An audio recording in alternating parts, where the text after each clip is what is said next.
अस्सलाम वालेकुम। आप देख रहे हैं यूट्यूब चैनल रज़ा अमीर। एक नई वीडियो के साथ हाजिर हूँ। जैसा कि आपको पता है कि पाकिस्तान में पेट्रोल की प्राइस में इजाफा हो चुका है और 1 लीटर पेट्रोल 305 रुपये हो चुका है। क्या इस पेट्रोल महंगा होने से फूड पांडा राइडर की अर्निंग में फ़र्क पड़ेगा? और फूड पांडा वालों ने जो पेट्रोल इंसेंटिव है उसमें कितना इजाफा किया है? आज की वीडियो में मैं आपको ये बताऊँगा और इसके अलावा मैं आपको 2 चीज़ें और बताऊँगा जो पिछली वीडियोज़ में मैंने नहीं बताई थी। फूड पांडा राइडर कलेक्शन में कितना इशू होता है, जो वो कस्टमर से पैसे लेता है ऑर्डर डिलीवर करने के बाद, जो कि कंपनी के होते हैं, वो कैसे फूड पांडा कंपनी को ट्रांसफ़र करने होते हैं और उसमें उसको क्या क्या मुश्किल पेश आती है। और तीसरा, इस वीडियो में मैं आपको ये बताऊंगा कि फूड पांडा राइडर को सैलरी कैसे आती है और किस अकाउंट में आती है और किस तारीख को आती है। तो आज की वीडियो शुरू करते हैं। अभी ये पिछले दिनों पेट्रोल की कीमत में इजाफा हुआ है, जो कि 305 रुपये लीटर हो चुकी है। इससे फूड पांडा राइडर की अर्निंग में कितना फ़र्क आएगा, तो आज की वीडियो में मैं आपको ये बताऊंगा। जो फूड पांडा वाले इंसेंटिव देते हैं, पेट्रोल इंसेंटिव, इससे पहले फूड पांडा राइडर को जो कंपनी इंसेंटिव देती थी, फ्यूल इंसेंटिव, वो देती थी 50 ऑर्डर पे 700 रुपये, 75 ऑर्डर पे वो देते थे 1050 रुपये, 100 ऑर्डर हफ्ते के करने पर वो उसको मिलते थे 1400 रुपये। ये आपने एक हफ्ते के अंदर अंदर ऑर्डर कंप्लीट करने होते हैं तो ये आपको फ्यूल इंसेंटिव मिलता है। इंसेंटिव में कंपनी ने अब इजाफा कर दिया है, जो कि पहले आपको 50 ऑर्डर पे मिलते थे 700 रुपये, अब उसके मिलेंगे 920 रुपये।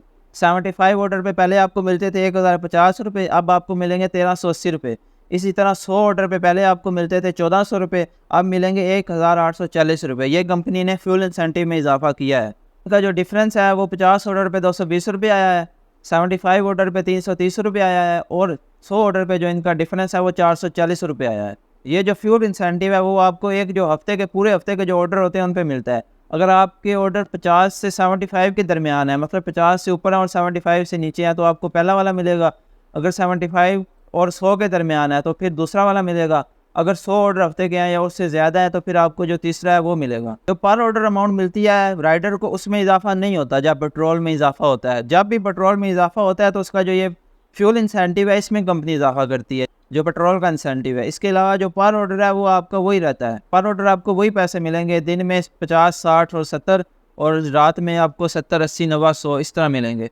जब कंपनी ने यह फ्यूल इंसेंटिव निकाला था उससे पहले कंपनी पर ऑर्डर पैसे ज़्यादा देती थी, मतलब वो आपको दिन में भी 80 रुपये देती थी और रात में 100 और उससे प्लस देती थी। लेकिन जब कंपनी ने यह फ्यूल इंसेंटिव निकाला था तो उन्होंने जो पर ऑर्डर आपके अमाउंट थे, जो पर ऑर्डर रेट था, वो कम कर दिया था फ्यूल इंसेंटिव जब निकाला था। अब बात यह है कि जब पेट्रोल 150 रुपये लीटर था और अब 305 रुपये लीटर है, तो इस टाइम में अगर हम काम करते हैं, पहले हम ज़्यादा पैसे कमा सकते थे या अब कमा सकते हैं, तो इसमें यह है कि हम जितने पहले पैसे कमा सकते थे हम अभी भी उतने ही कमा सकते हैं, क्योंकि पहले फ्यूल इंसेंटिव नहीं होता था, अब कंपनी फ्यूल इंसेंटिव दे रही है। तो इसकी वजह से ज़्यादा फ़र्क नहीं पड़ेगा। जितनी पेट्रोल में इजाफा होता है उतना कंपनी अपना इंसेंटिव बढ़ा देती है। मतलब कि आज से 1.5-2 साल पहले जब पेट्रोल 150 रुपये लीटर था, तब भी आप पार्ट टाइम काम करके 5 से 6 घंटे डेली मंथली 25 से 30 हज़ार कमा सकते थे। अब भी वही हिसाब है, आप पार्ट टाइम काम करके 20, 25, 30 इसके दरमियान कमा सकते हैं। मतलब कि पेट्रोल की वजह से फूड पांडा राइडर की अर्निंग में फ़र्क नहीं पड़ेगा। अब आते हैं दूसरे पॉइंट की तरफ। फूड पांडा राइडर को सबसे बड़ा जो इशू पेश आता है काम करते हुए, वो कलेक्शन इशू होता है। हम कस्टमर को ऑर्डर देते हैं और वो हमें पैसे देता है, जो कि असल में कंपनी के पैसे होते हैं। हमने वो पैसे कस्टमर से लेके कंपनी को ट्रांसफ़र करने होते हैं। ये वाला जो इशू है ये फूड पांडा राइडर को सबसे ज़्यादा पेश आता है। जब आप कस्टमर से पैसे लेते रहते हैं तो आपके पास जब ज़्यादा पैसे इकट्ठे हो जाते हैं तो फिर आपने वो कंपनी को सेंड करने होते हैं, फिर ही आप आगे काम कर सकते हैं। अगर आपका बैच अच्छा है, आपकी परफॉर्मेंस अच्छी है, पहला या दूसरा बैच है, आपकी जो लिमिट होगी वो 5, 6, 7 हज़ार, 10 हज़ार तक भी चली जाएगी। मतलब कि आपके 300 का ऑर्डर है, 500 का ऑर्डर है, 2000 का ऑर्डर है, आप जितने ऑर्डर करते हैं 10-12 ऑर्डर, और आपके पास कंपनी के 5000, 10,000 इकट्ठे हो जाते हैं। लेकिन अगर आपका बैच चौथा, पाँचवा है तो आपकी 3000 लिमिट होगी। मतलब कि आपके पास जब 3000 रुपया कंपनी का इकट्ठा हो जाएगा तो आपको वो वार्निंग देंगे कि ये जमा कराओ। अगर आप फिर भी जमा नहीं कराओगे तो आपकी शिफ्ट एंड कर देंगे। जब तक आप कंपनी का 3000 रुपया कंपनी को ट्रांसफ़र नहीं करेंगे आप काम नहीं कर सकेंगे। ये वाले जो पैसे हैं कंपनी के, ये आपने कंपनी को ट्रांसफ़र कैसे करनी है, ये आप 3 अकाउंट के ज़रिए कर सकते हैं: जैज़ कैश, इजी पैसा और HBL कनेक्ट अकाउंट।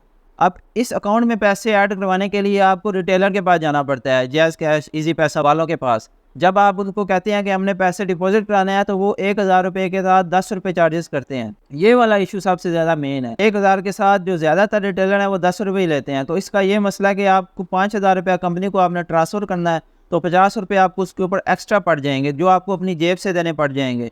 ये इशू सबसे ज़्यादा है। अब इसका हल ये है कि आपने हर रिटेलर के पास नहीं जाना अपने इजी पैसा या कनेक्ट अकाउंट में पैसे जमा करवाने के लिए। आप जिस एरिया में काम करते हैं उसके जो पुराने राइडर हैं, आपने उनसे पूछना है कि इस एरिया में फूड पांडा राइडर कहाँ से कलेक्शन जमा कराते हैं। ऐसे भी रिटेलर होते हैं जो फूड पांडा वालों से पैसे नहीं लेते। मतलब कि अगर आप फूड पांडा की यूनिफॉर्म में है या ड्यूटी पे उनके पास जाते हैं पैसे लेकर, तो वो आपके पास से पैसे नहीं लेंगे, वो आपके पैसे लेकर अकाउंट में फ्री कर देंगे। अगर लेंगे भी तो वो कम लेंगे, 1000 के साथ 500 रुपये लेंगे या बिल्कुल भी नहीं लेंगे। अगर आप चाहते हैं कि वो कहाँ पर है, तो जब आप काम करेंगे जिस एरिया में, तो आपने पुराने राइडर से पूछना है कि आप कैलकुलेशन कहाँ से जमा करवाते हैं, कौन हैं जो चार्जेस नहीं लेते। इसके अलावा कंपनी ने अब अपने जो फूड पांडा मार्ट हैं, पांडा मार्ट, वहाँ पर भी रिटेलर बिठा दिए हैं।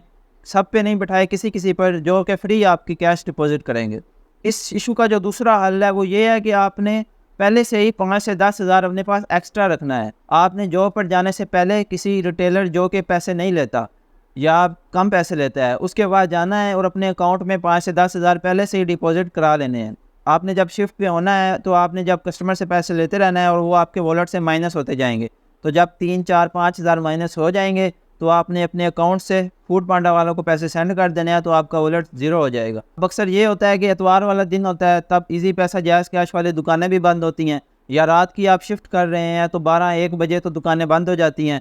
तो फिर आपको ये वाला इशू पेश आता है का सबसे ज़्यादा। मतलब कि अभी आपने काम करना है और आपको एक ही ऑर्डर लग गया 3000 का या 4000 का, तो आपने जब उससे पैसे लिए हैं, अब वो आपके वॉलेट से माइनस हो जाएंगे। तो आप जब तक वो पैसे आप कंपनी को ट्रांसफ़र नहीं करेंगे, आप शिफ्ट नहीं चला सकेंगे। तो इस वजह से या आपने एक्स्ट्रा ऊपर रखने होते हैं पैसे 5 से 10 हज़ार, या फिर कोई ऐसी जगह होती हैं जो रात को भी खुली रहती हैं 3-4 बजे तक, वहाँ पर जाना पड़ेगा पैसे जमा कराने के लिए। जो तीसरा पॉइंट है मेरा इस वीडियो का, वो है कि आपको सैलरी कैसे आती है। फूड पांडा राइडर को सैलरी 2 अकाउंट में आती है। एक है उसका जायज़ कैश अकाउंट, दूसरा उसका है HBL कनेक्ट अकाउंट। जब आपने ID बनवाने जाना है तो वहाँ पर जब आपने अपनी सारी रजिस्ट्रेशन करानी है, तो वहाँ पर आपने अपना जायज़ कैश अकाउंट देना है, और वो जायज़ कैश अकाउंट आपके नाम पर होना चाहिए।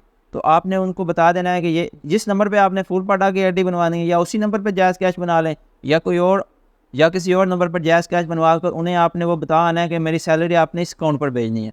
और जो दूसरा अकाउंट है वो HBL कनेक्ट अकाउंट है। जब आप ID बनाने जाते हैं तो अक्सर वहीं पे HBL कनेक्ट का एजेंट बैठा होता है जो आपकी ID वहीं पे बना देता है। नहीं तो आपने खुद ही मोबाइल पर बना लेनी है वो ID HBL कनेक्ट की। तो उनको बता देना है कि मेरी ये ID है फूड पांडा ऑफिस वालों को, इस पर आप मेरी सैलरी भेजें।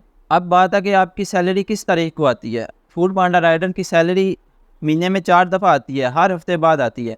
मंडे से लेकर संडे तक आपने काम करना है। इस मंडे से संडे तक की आपने जो काम किया हुआ है, इसकी जो सैलरी होगी वो आपको थर्सडे को या फ्राइडे को आएगी। या मतलब कि आपने मंडे से संडे तक काम किया है, अब आप मंडे, ट्यूसडे, वेडनेसडे, थर्सडे 4 दिन ऊपर काम करेंगे।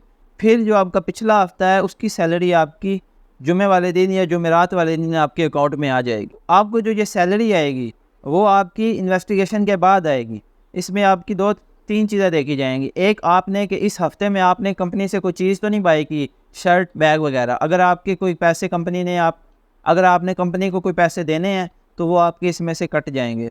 दूसरा ये है कि अगर आपने कंपनी के पैसे कलेक्शन जमा नहीं कराई जो आपने कस्टमर से लिए थे और आपका वॉलेट माइनस में है, कंपनी पहले अपना वॉलेट क्लियर करेगी, फिर आपको सैलरी भेजेगी। मतलब कि आपने 1200 रुपया कंपनी का देना है और आपकी वीकली जो अर्निंग है वो 10,000 है, तो कंपनी आपको 8,800 भेजेगी, 1200 वो अपना वॉलेट क्लियर कर लेगी। अगर आप हफ्ते में कोई स्कैम करते हैं, कोई 2 नंबरी करते हैं, कोई ऑर्डर डिलीवर नहीं करते ऑनलाइन पेमेंट का, या खा जाते हैं, कुछ भी करते हैं, तो कंपनी वो भी पैसे आपकी सैलरी में से काट के फिर आपको भेजेगी। मतलब कि जो कंपनी आपको सैलरी भेजेगी, आपने जितने भी कंपनी के पैसे देने होंगे वो उसमें से माइनस करके भेजेगी। आज की वीडियो मुकम्मल हुई। इस तरह की मज़ीद वीडियोज़ के लिए चैनल को सब्सक्राइब कर दें। आपसे मुलाकात होगी नेक्स्ट वीडियो में, तब तक के लिए अल्लाह हाफ़िज़।